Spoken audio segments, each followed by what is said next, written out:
Yep. Hello, Officer Rodriguez, the Mexico State Police. Reason why I stopped you, I just found a little bit too close to that white SUV. If I can see your driver's license, insurance, and registration, please.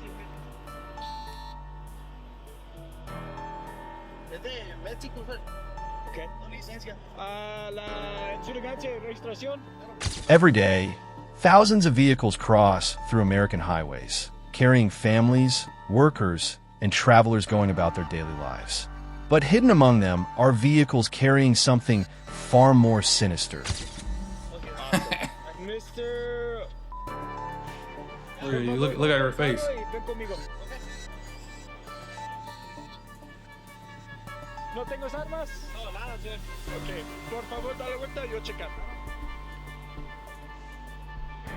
Siéntate enfrente. Claro.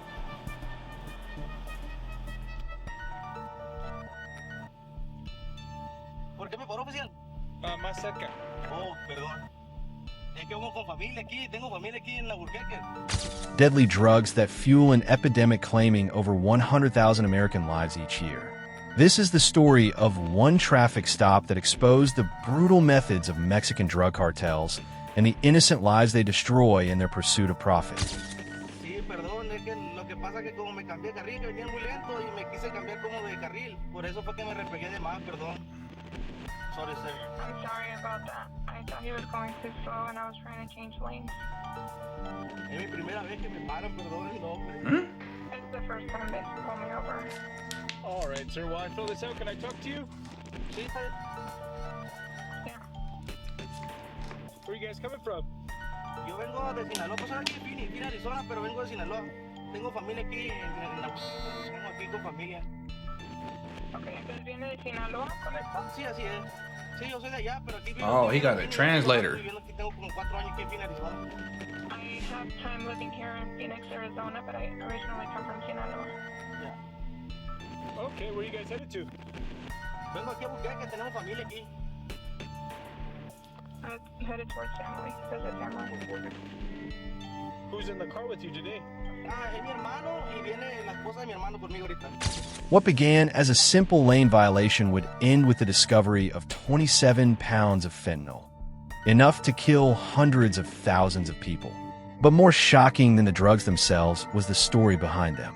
A story of threats, violence, and a man caught between two impossible choices: become a drug mule or watch his family die. My brother and my brother's wife. How long are you going to be in Albuquerque? Nomás venimos unos 2 días, es que nos estamos descansando ahorita y venimos nomás a saludar a mi familia y para atrás. Primeramente Dios. Just for 2 days. Since we have a few days off, we're supposed to come just for 2 days, visit the family, and then head back. Do you know the address of where you're going? No, pero ahorita se la puedo pedir, ella está allá.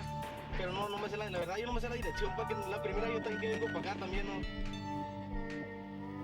No, but I could call her and ask her about the address. It's actually my first time coming over here. No hay problema, señor. No, le digo que mi trabajo es de hotelería, le digo, trabajo en hotel. Yo trabajo limpiando de housekeeping. Y está llegando para acá, él no sabe, no sé, él le da cuenta, ella siempre se crió con nosotros, pues, y esa es una prima que tenemos como mi hermana. She just got here not too long ago, and it's supposed to be a surprise for him because she was raised with us since childhood. So she's really close to our family. Yeah. Okay. Didn't he say that was his? And are you guys going anywhere else besides here? ¿Otro lugar? No, de hecho mañana en la tarde, si Dios quiere, o pasado mañana nos van a You're going somewhere tomorrow. Vamos para atrás para bien, ya tenemos que trabajar, la única parte que vamos es con mi prima y de ahí para atrás, si Dios quiere, primeramente Dios. So no, tomorrow afternoon you should be able to see me drive back because we're going to be heading back tomorrow since we have to work. We're going to be going back to Phoenix. Okay. Is there anything illegal inside the car? No. Eso jamás. Nosotros somos trabajadores legalmente, gracias a Dios. No tenemos necesidad de estar haciendo eso. No sé. This case would reveal the dark underbelly of cartel operations, how they identify, target, and coerce ordinary people into becoming criminals. And it would end with a mystery that remains unsolved to this day. The date was an ordinary day on American Highway. A state trooper noticed a vehicle making an improper lane change, a minor violation that typically results in a warning or small ticket. But this officer's instincts told him something wasn't right. so I don't have any to do it. Is there any firearms in the car? No, eso no, que voy a hacer eso, no, oiga. Jamás. No.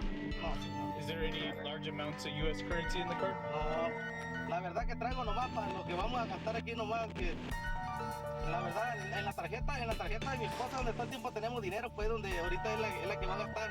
Ahorita conmigo si acaso traigo unos $100. Only the amount that we are planning on spending over there. Usually the one that carries the money is my wife on her card. Right now with me I probably have about $100. Yeah. Okay. Is there any methamphetamine in the car? No, sir. What he was about to discover would become a textbook case in drug interdiction. The vehicle pulled over was an SUV with Mexican license plates. Behind the wheel sat a man in his 30s, appearing visibly nervous.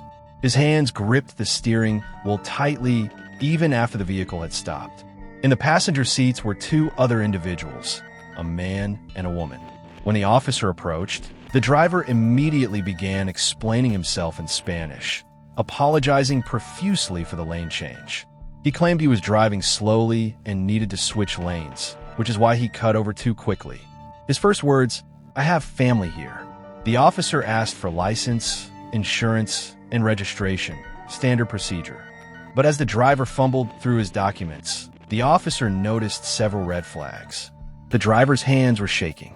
He was over-explaining simple questions. And most tellingly, he kept mentioning his family, his work, his legal status, as if trying to establish credibility before being asked. The officer asked him to step out of the vehicle. As the driver complied, he immediately stated, "I don't have weapons." Nothing. Nobody had asked him about weapons yet. This is a common psychological tell. When people volunteer information before it's requested, it often indicates they're hiding something else. Experienced officers are trained to recognize these patterns. The driver was asked to sit in front of the patrol vehicle. He apologized repeatedly, explaining this was his first time being pulled over. He said his name was on file, and he had been living in Phoenix, Arizona for about 4 years, working in hotel housekeeping. He explained he was originally from Sinaloa, Mexico, a state notorious for being the headquarters of the Sinaloa Cartel, one of the most powerful drug trafficking organizations in the world. While millions of innocent people live in Sinaloa, the region's reputation immediately raises questions for law enforcement. The driver's story continued. He was traveling to visit family with his brother and his brother's wife. It was meant to be a surprise visit to see his cousin, whom he considered like a sister. They planned to stay for a day or two, then return to Phoenix. On the surface, it seemed like a legitimate family trip, but the officer's instincts kept signaling that something was wrong. The officer began asking more detailed questions, probing the driver's story for inconsistencies. Where exactly was he going? Did he have the address? How long had it been since he'd seen this family member? The driver became increasingly vague. He couldn't provide a specific address. He claimed his cousin lived around here, but he'd need to call her for directions. For someone driving several hours for a surprise family visit, this lack of preparation was suspicious. Then came the critical question that changes every traffic stop. Is there anything illegal in the vehicle? The driver's response was emphatic, almost too emphatic. Jamás, never. He insisted he was a legal worker, paid well, and had no need to do those things. He repeated multiple times that he had no drugs, no weapons, nothing illegal. The officer asked specifically, methamphetamine? No. Heroin? No. Cocaine? Nothing. The driver denied everything categorically. But here's what makes this significant. The officer never specified what kind of illegal items he was asking about until the driver mentioned drugs. This suggested drugs were already on the driver's mind, a guilty conscience revealing itself. Then the officer asked for consent to search the vehicle. In the United States, officers can request this, but citizens have the right to refuse. If someone has nothing to hide, they typically agree. If they're nervous about the search, it raises immediate suspicion. The driver agreed immediately. Of course, if you want to check it. No problem. Was this confidence? Or was it resignation? The knowledge that he was already caught? The officer called for backup and began the vehicle search. The other passengers were asked to step out. And that's when everything changed. As officers opened the rear of the SUV, they found an unusual amount of luggage. Multiple large bags packed tightly. The driver had claimed this was a 1 or 2 day family visit, yet there was enough luggage for a much longer trip. One officer began removing bags and opening them systematically. Clothing, personal items, more clothing, and then, hidden beneath layers of clothes, the first package. It was wrapped tightly, sealed professionally. The shape and packaging were immediately recognizable to trained officers. This was how cartels package drugs for transport. And there wasn't just one package. There were many. As officers continued searching, the count kept rising. Package after package, carefully concealed among innocent-looking belongings. The driver watched silently, knowing his story had completely fallen apart. The final count, 27 pounds of fentanyl. To understand how significant this is, let's talk about fentanyl. This synthetic opioid is 50 to 100 times more potent than morphine and about 50 times more potent than heroin. Just 2 milligrams, an amount equivalent to a few grains of sand, can be lethal. 27 pounds equals approximately 12,250 grams. That's over 12 million milligrams. Theoretically, this amount could produce over 6 million lethal doses. Even accounting for dilution and distribution, this single seizure potentially saved thousands of lives.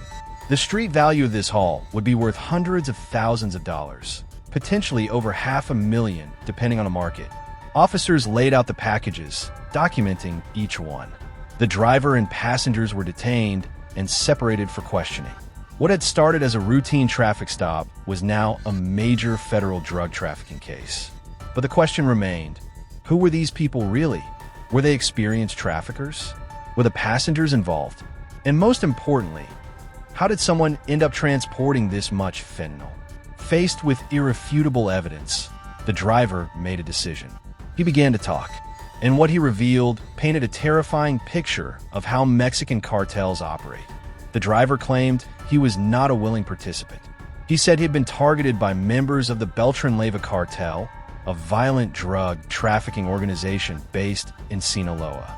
According to his account, these cartel members had tracked him down at his home in Phoenix. He said he had been avoiding them, trying to stay off their radar, living a quiet life working in housekeeping. But somehow they found his address. One day, they showed up at his door.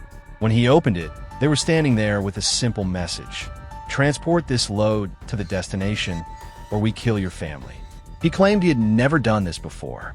He was terrified, but the cartel gave him no choice. They provided a deadline, a vehicle loaded with drugs, and a radio for receiving delivery instructions.